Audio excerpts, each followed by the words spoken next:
Albert Einstein once said, everybody's a genius. But if you judge a fish by its ability to climb a tree, it will live its whole life believing that it is stupid. Ladies and gentlemen of the jury, today on trial we have modern day schooling. Glad you could come. Not only does he make fish climb trees, but also makes them climb down and do a 10-mile run. Tell me, school, are you proud of the things you've done?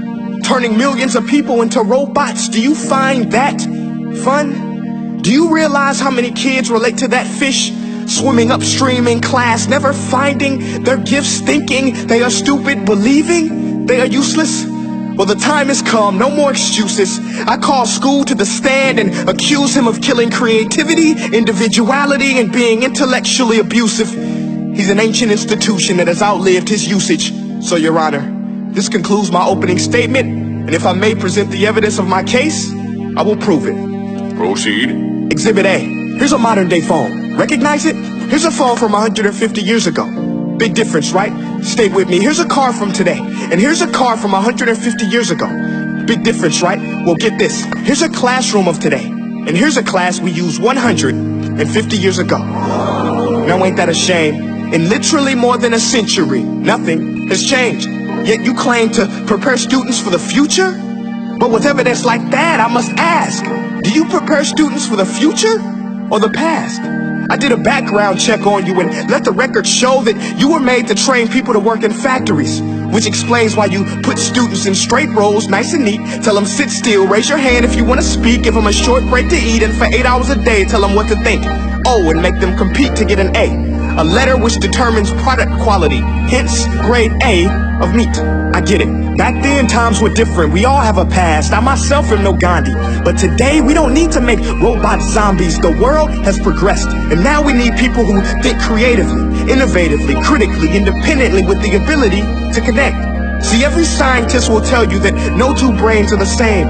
And every parent with 2 or more children will confirm that claim.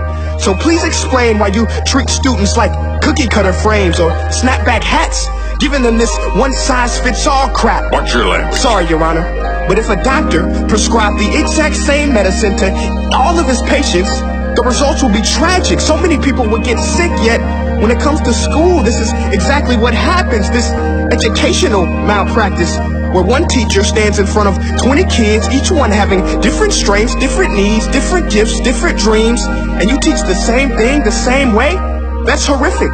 Ladies and gentlemen, the defendant should not be acquitted. This may be one of the worst criminal offenses ever to be committed. And let's mention the way you treat your employees. Objection. Overruled. I want to hear this. It's a shame. I mean, teachers have the most important job on the planet, yet they're underpaid? No wonder so many students are short-changed. Let's be honest. Teachers should earn just as much as doctors, because a doctor can do heart surgery and save the life of a kid. But a great teacher can reach the heart of that kid and allow him to truly live. See, teachers are heroes that often get blamed, but they're not the problem. They work in a system without many options or rights. Curriculums are created by policymakers, most of which have never taught a day in their life. Just obsessed with standardized tests. They think bubbling in a multiple choice question will determine success. That's outlandish. In fact, these tests are too cruel to be used and should be abandoned, but don't take my word for it.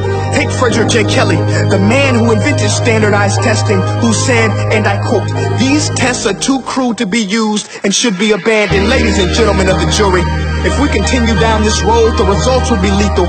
I don't have much faith in school, but I do have faith in people.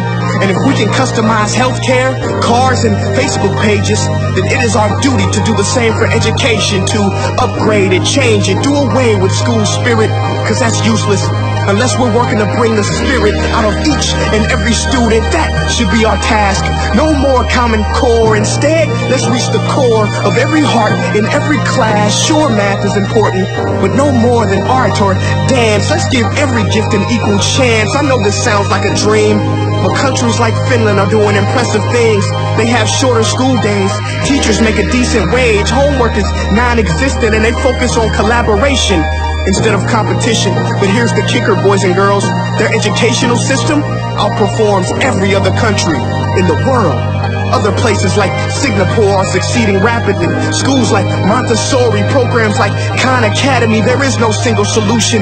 But let's get moving, because while students may be 20% of our population, they are 100% of our future. So let's attend to their dreams, and there's no telling what we can achieve. This is a world in which I believe, a world where fish are no longer forced to climb trees. I rest my case.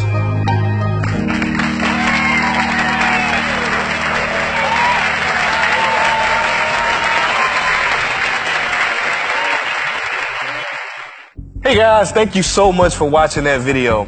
Now, if you haven't joined the family yet, this is what I want you to do. I want you to click like on this page and click see first so that you never miss a beat. Now, for more insider information, offers, and just special challenges, go to my website at princeea.com and sign up for my personal email list. And the last thing I want you to do, you listening? Make each breath count. Peace.